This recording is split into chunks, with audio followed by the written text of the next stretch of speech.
people are describing the shaking that lasted around 15 seconds does appear to be what some people are calling a sonic boom. But what exactly caused this? That's still a mystery. Well, did you feel it or did you hear it? That was the question everyone in South Baldwin County was asking this afternoon after something shook buildings and rumbled its way through the area. They described it as everything from an earthquake to a meteor. Now, the U.S. Geological Society is not registering any earthquake in the immediate area. Well, first thing I thought was a jet. Maybe a jet had crashed, and it wasn't a sonic boom because didn't sound nothing like it. I've heard that before, but the first thing I thought was earthquake. The house was shaking, and my daughter was like, "Mama, you feel that?" And I looked at the curtain, and it was like, "Ooh!" It did for like a good 10, 15 minutes. I'm like, "Did we have an earthquake in Foley?" It seems pretty crazy out there. Going to start with some breaking news. A 3.1 magnitude earthquake outside of Concord. It happened about 10 minutes ago, the epicenter near Concord. We just had an earthquake in Concord last week. Yeah, you guys, I just actually felt it here. I was getting ready to tape something for the station and felt the shaking. It lasted about 2 to 3 seconds and happening on the same fault that we had the earlier earthquake this week, which was a 3.6 magnitude. So this is smaller than the earthquake earlier this week. Now, we don't hear too much about this fault. Europe's largest active volcano has erupted for the first time this year. Mount Etna sent lava and rocks high up into the air overnight. There is no risk to the local population, apparently, except for a light dusting of ash, which blew over some nearby towns.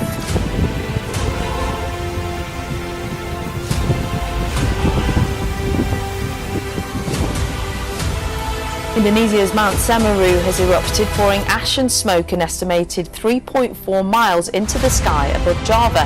The volcano is one of the country's most popular hiking destinations. So far, no one has been asked to evacuate and no casualties have been reported.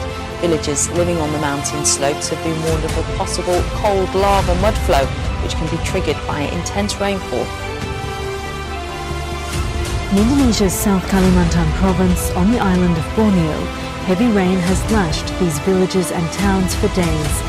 Tens of thousands of people have been evacuated.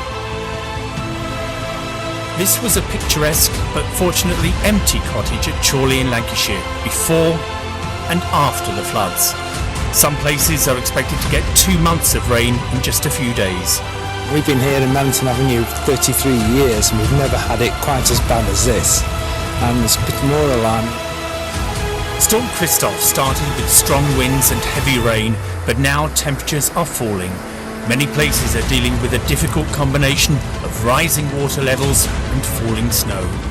At Didsbury near Manchester, the River Mersey rose to record levels.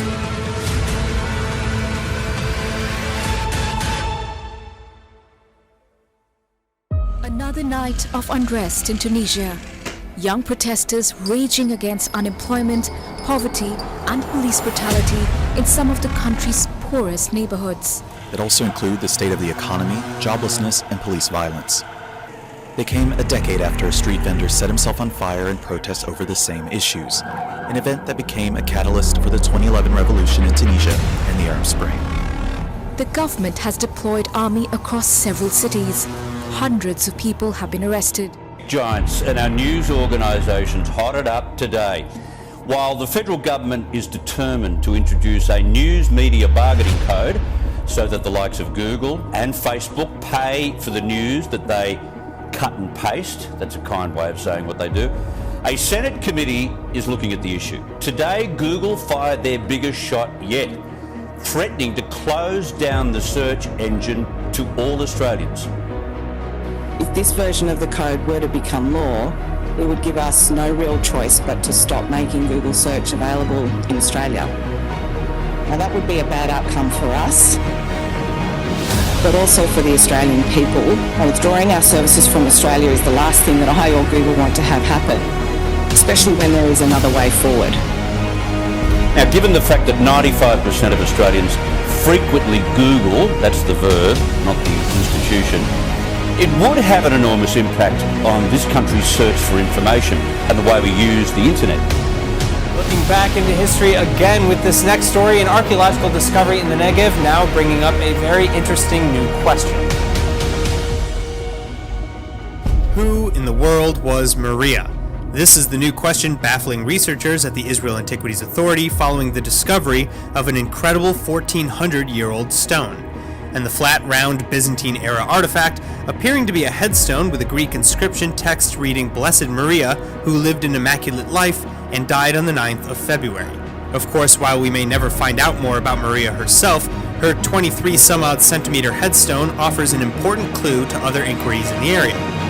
Discovered in the Nitzana National Park in the Negev, Maria's headstone joins others commemorating Christians buried in the churches and cemeteries that have also been unearthed nearby. But unlike the other towns, very little is actually known about the burial grounds near Nitzana. Have you ever wondered what happens after someone dies? Is there really life after death? And can the dead actually speak to the living? This may sound a little spooky, maybe even creepy, but new research is offering a scientific explanation to this phenomenon. While some people claim they see dead people, I don't see anything. Are you sure they're there? They're everywhere. Others say they can hear or even sense the deceased. But how could this actually happen? The question has long perplexed many, but now a new study is offering some insight. After surveying 65 clairaudient spiritualist mediums from the Spiritualist National Union and 143 members of the general population, the researchers found that these spiritualists have a tendency for absorption, a trait that's linked to immersion in mental or imaginative activities or experience, which can alter states of consciousness. Researchers, some people adopt spiritualist beliefs and engage in the practice of hearing the dead. Of the spiritualists surveyed, 79% said hearing voices was a normal part of their lives at church and at home, while 44% said they heard voices every day. Dr. Peter Mosley, co-author of the study at Northumbria University, said in a statement, spiritualists tend to report unusual auditory experiences which are positive, start early in life, and which they are often then able to control. Understanding how these develop is important because it could help us understand more about distressing or non-controllable experiences of hearing voices too. And while hearing voices is often diagnosed as a symptom of mental illness, perhaps schizophrenia, the researchers hope to work out why that's the case for some, while others believe that it's a religious or spiritual experience. We certainly needed something to lighten up a bit. Hopefully it's not really scary news for people out there, but it's hard to understand why it was in the COVID-19 relief bill, but one thing is really clear, lawmakers want to know more. So this mysterious blue light was captured over the skies of Hawaii just this week, and it's these kind of events that have inspired the order for more information on UFOs that was tacked on to that COVID-19 relief bill. We want to know who are they, you know, why are they here, what are their intentions, and how long have they been here? The clock is ticking for the Pentagon's discrete program to investigate UFOs as ordered by a clause in the coronavirus relief.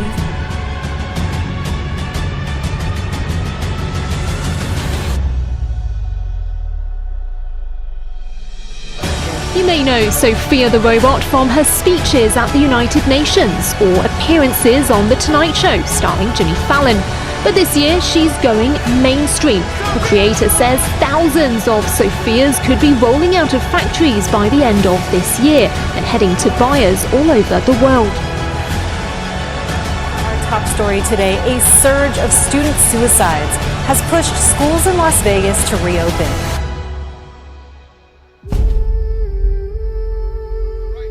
Says everything that can be shaken will be shaken, that only that which cannot be shaken, which is the life of Christ within you and within me, might remain. Oh, folks, calamity is coming. Difficult days are coming on the whole world.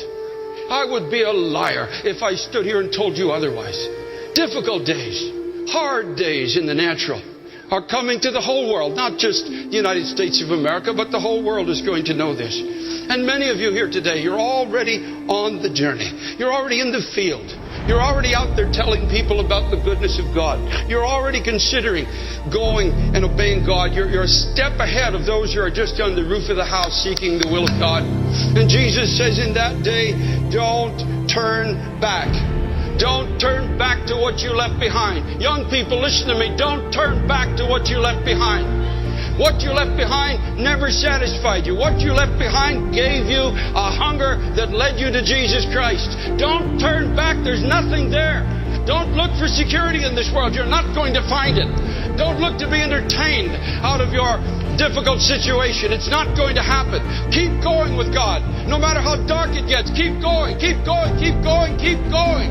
Until every man, woman, and child that Christ has destined you to stand before has heard the glorious gospel of Jesus Christ. Keep going, folks. Keep going. Don't turn back.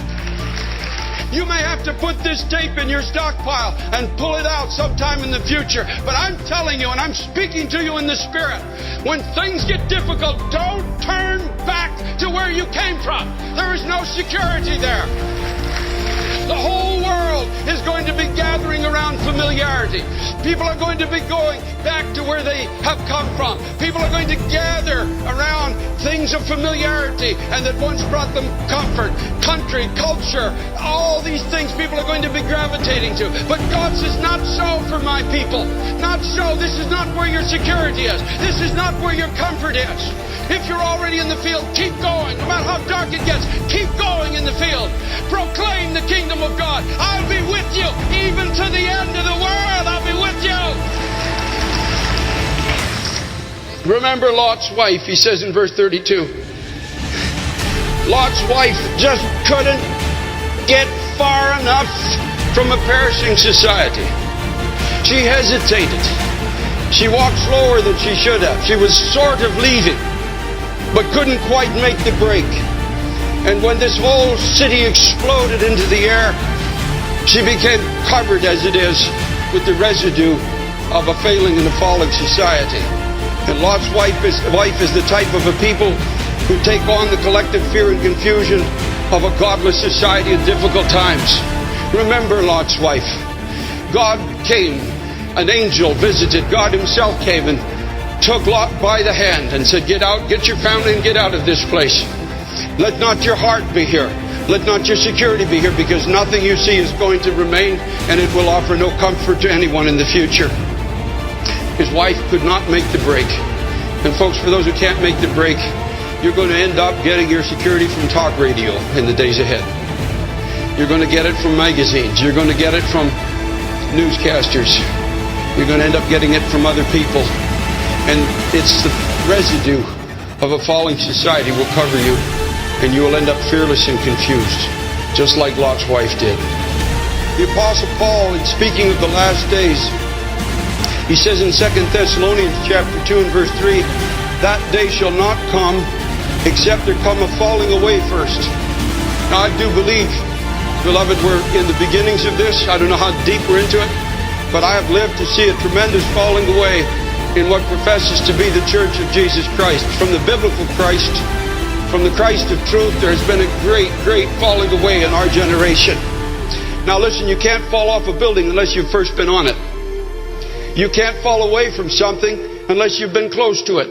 You have to at least have been in proximity. I'm not suggesting that everyone falls away was ever a Christian in the first place.